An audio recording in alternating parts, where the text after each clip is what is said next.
क्या आपको पता है ऐसा कौन सा फूड है जिसमें हमारे शरीर को ज़रूरी सभी पोषक तत्व मौजूद होते हैं?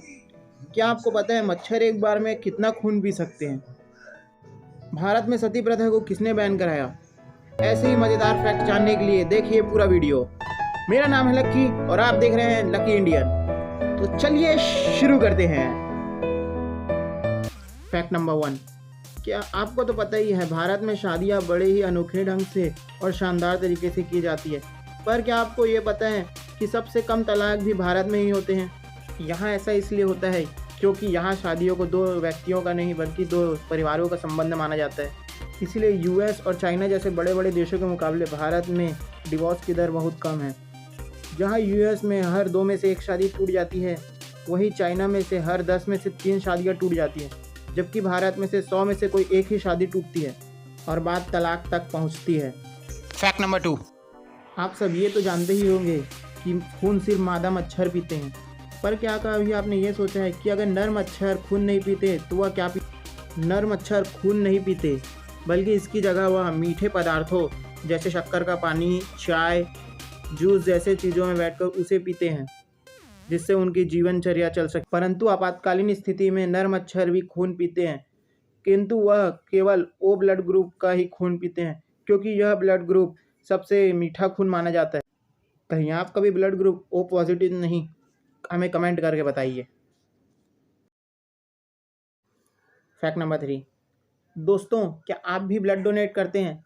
अगर नहीं तो यह फैक्ट आपको मजबूर कर देगा ब्लड डोनेट करने पर। क्या आपको पता है कि ब्लड डोनेट करने से हम ना सिर्फ एक ज़िंदगी को बचा रहे हैं, बल्कि इसमें हमारा भी बहुत फ़ायदा है। ब्लड डोनेट करने से हमारे शरीर में नया खून बनता है, जो ब्लड प्रेशर को कंट्रोल रखने में मदद करता है। और एक नए अध्ययन से यह पता चला है कि जो रेगुलर बेसिस पे ब्लड डोनेट करते हैं, उन्हें कैंसर, हार्ट का खतरा और एनीमिया जैसी बीमारियों का खतरा बहुत कम हो जाता है। इसका कारण यह है कि रेगुलर बेसिस पे ब्लड डोनेट करने से हमारे अंदर जो आयरन की अधिकता होती है वह ब्लड डोनेट करते रहने से सामान्य हो जाती है और इसी तरह के कई और खतरों से बचा जा सकता है। So please my friends, donate your blood, help some peoples. Fact number 4। दोस्तों, क्या कभी आपने ये सोचा है कि बच्चों को कितनी देर बाद यह पता चलता होगा कि उन्हें कोई पुकार रहा है या आवाज़ किस तरफ से आ रही है? तो दोस्तों, इसका उत्तर है 10 मिनट। बच्चों को पैदा होने के 10 मिनट बाद ही यह समझ विकसित हो जाती है। Fact number 5। दोस्तों, सती प्रथा के बारे में तो आप सब जानते ही होंगे। इस प्रथा के अनुसार पति के मरने के बाद उनकी पत्नी को भी उसकी चिता के साथ जिंदा जला दिया जाता था। परंतु क्या आपको यह पता है कि इस प्रथा को बंद किसने कराया? दोस्तों, अगर नहीं तो आज मैं आपको बताने जा रहा हूँ। इस प्रथा को बंद कराने वाले इंसान थे राजा राम मोहन राय।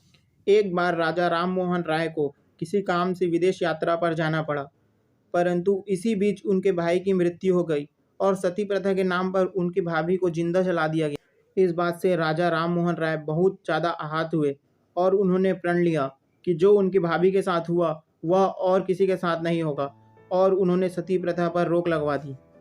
तो ऐसे महान इंसान के नाम पे एक लाइक तो बनता है मेरे दोस्तों। Fact number 6।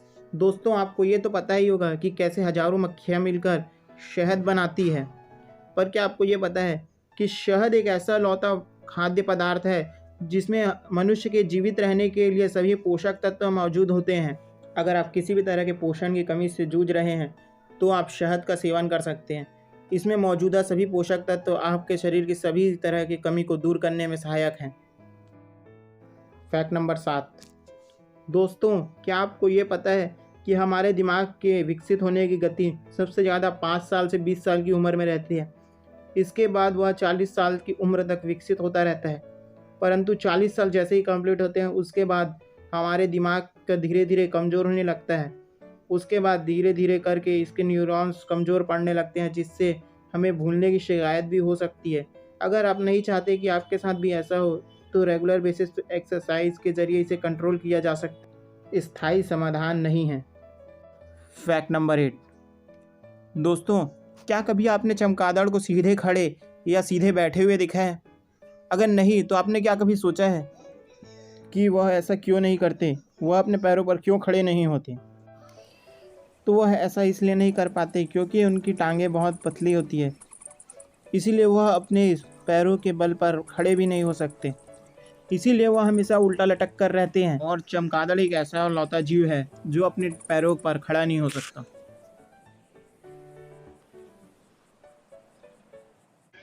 Thank you for watching guys. Please like and share this video and subscribe this channel and never forget the bell icon.